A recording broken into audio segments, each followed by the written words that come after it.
Welcome to Silent Symptoms, a Black mental health podcast. I am your host, Katasso Fridge, a Florida-based therapist. This podcast focuses on mental health, stigmas, and social injustices that affect the Black community. This podcast was created to bring awareness about mental health and can be used as an educational guide, but this is not to be used as a replacement for seeking help from a therapist. I hope you enjoy the podcast. Welcome to Silent Symptoms, a Black mental health podcast. Today, I'm going to be talking about how to engage in therapy and how to make the process fluid.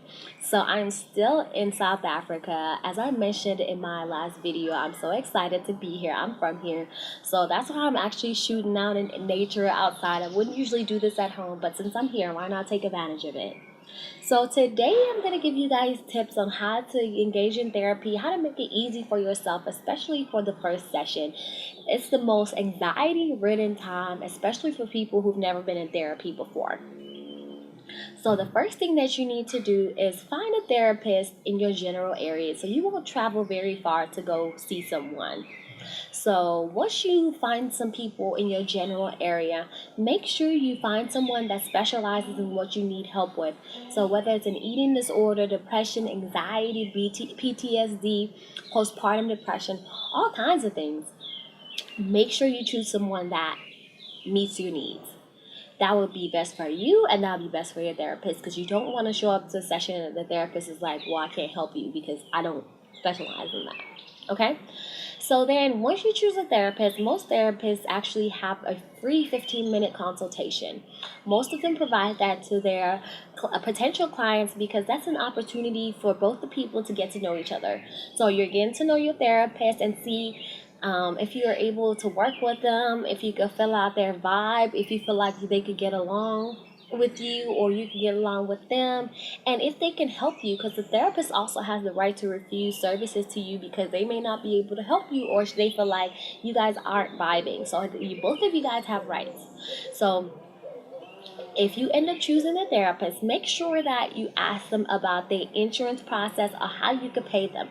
So some therapists actually work on a panel, so they accept various amounts of insurances, and some people are self-pay, so you would have to pay them cash. So that's really important for you to discuss because you don't want to arrive at the session and you didn't know that you have a copay from your insurance, or you didn't know that the therapist was self-pay. That means that you have to pay them cash. So to avoid any confusion, ask all those questions ahead of time. So if a therapist gives you which insurances they take, and one of the insurances are the ones that you have, I will call up the insurance company to see how much your copay would be so that you're prepared to pay at the facility and you can start off on the right foot with not a lot of confusion. Okay? And when you, before you also get off the phone, ask about paperwork. What type of paperwork do they have? Can you fill it out online? Can they mail it to you or do it in person?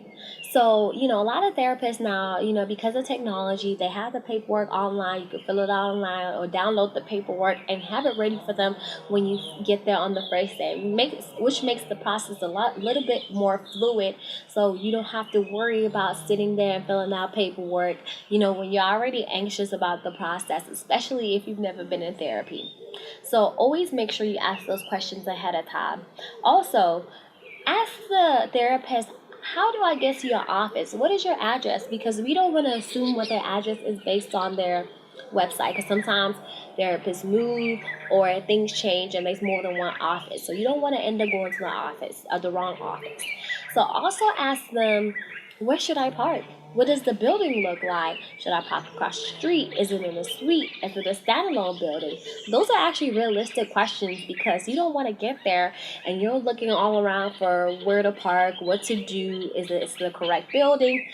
Those are not unrealistic questions. So always ask the questions that come to mind because especially on the first day, you don't want to worry about the minuscule things because you have bigger fish to fry, right? The next thing I would also recommend is writing down all the things that you feel like you need help with. It's easier for you to memorize what you need help with, or you could bring it to the session if you do it ahead of time, because sometimes we as therapists, we come in there, ask okay, what do you need help with? Or why did somebody send you here to come to therapy? Just know what you need help with because it makes the process fluid. If you have no idea, that means that it will take longer for us to get into the groove of things so that we're trying to fill you out about what the issue may possibly be. If you don't know what you're specifically going through, you can write down all your symptoms. Have you been having restless nights? Have you been anxious? Have you been scared to go outside? Or you have been isolating? You have felt like yourself? How long have these issues been happening? And has somebody said that they see something in you that you don't see? So write all those things down from yourself and what other people have said about you. That makes the process a lot easier for everyone. And also, when you do start therapy, make sure you make time for therapy. Whatever session that you schedule, make sure you can meet that because you don't want to schedule your session for Monday at 2 p.m. and you know that you have to be at work. How does that even work, right? So don't just go according to what the therapist has. Ask them, hey, I'm available in the mornings, I'm available in the evenings. Is there any way you can work with me? Or are you open on the weekends? You never know until you ask, because if you go at your time, then that means that you're more inclined to show up. If you're choosing the time because the therapist gave you an availability, that's not really going to be helpful for you because you'll be stressed out, worried about how you're going to tell your job. Don't do that to yourself. Make sure you have somebody that's open or flexible or willing to meet you halfway. That doesn't mean that you don't have to be flexible as well. You need to be able to provide the therapist with some type of flexibility so that you guys can work together and create this bond that you guys are trying to get to, okay? And then when you first start your sessions, make sure that you give your therapist a chance. This is the most vital thing. On your first session, there's going to be some paperwork involved. And the first one is usually a biopsychosocial. They ask you about your entire background, about your whole entire life. So be prepared to answer questions about your family history, your history, what led you to therapy, and what you feel like is going on with you. You don't want to just judge the therapist based on their skin color or based on what they have on or whatever the case may be. If you go through a whole session and you're really not into the therapist or you feel like they're not into you, it's okay to bring it up and it's okay to choose another therapist in that process. But you don't want to judge someone within the first 10 minutes because you don't know what that person might be able to help you with. It's very important when you engage in therapy, you're open to learning different things. And when you do choose a therapist, make sure it's a therapist that's actually culturally competent. And what I mean by culturally competent is someone that can understand your culture, where you come from, or what's going on with you, or somebody that's actually willing to learn or understand who you are and what your culture says. So don't just choose someone that was available or choose someone that you feel like you might possibly like. Like, that doesn't really work. And decide. This is your opportunity to decide, am I going to come back to this person? So let's say the session is over, everything went well, or everything didn't go so hot, or you just weren't feeling that person. You can either give them another chance to try to redeem themselves because maybe the therapist wasn't having a good day, because we're human, or maybe you were so anxious or you were overthinking things on that particular session. Give them one more try. Or if you feel like absolutely not, you have the right to not go back. Just let the therapist know over the phone or in person that you won't be returning, so they don't block out that time slot for you and you're not going to show up, because that is kind of disrespectful to their time. So if you do have respect for other people and their time, you're going to let the therapist know that, hey, this is not working out for me. I'd rather go see someone else, so you could go ahead and get rid of my time slot. Or if everything went well with your therapist and you feel like, yes, I found the person, everything's going to work out, we're going to work together, we're going to be a team, then you should go ahead and set up the next appointment while you're there. It makes it much easier instead of having to call and try to get a hold of the therapist. So set up a schedule, like I said before, that works for you and your therapist, so that the next time it's much easier for you. And then this probably will help you feel less anxious for the next session. So this is the next session. This is when you really get to open up and see how therapy is going to be helpful. You can ask questions and talk about it. So sessions are usually about 50 minutes, because that leaves 10 minutes for a therapist to do notes, use the bathroom, eat, do what they have to do before their next session. So, prepare yourself to have 15 minutes there and to have a conversation. And always be open, because if you're open, it makes the process much easier. And I know that some people are hard to open up, but share as much as you can. Share as much as your mind allows you or your heart allows you.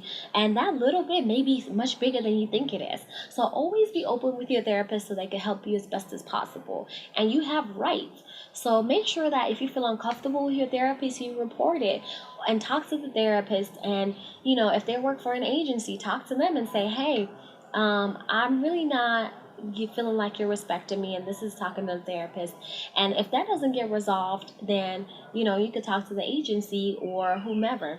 If you are respecting the therapist, they have the right to terminate you. So those are the basic things you need to think about in therapy, because even though you're paying somebody for a session, you have to make sure that you provide the same respect that you expect from them.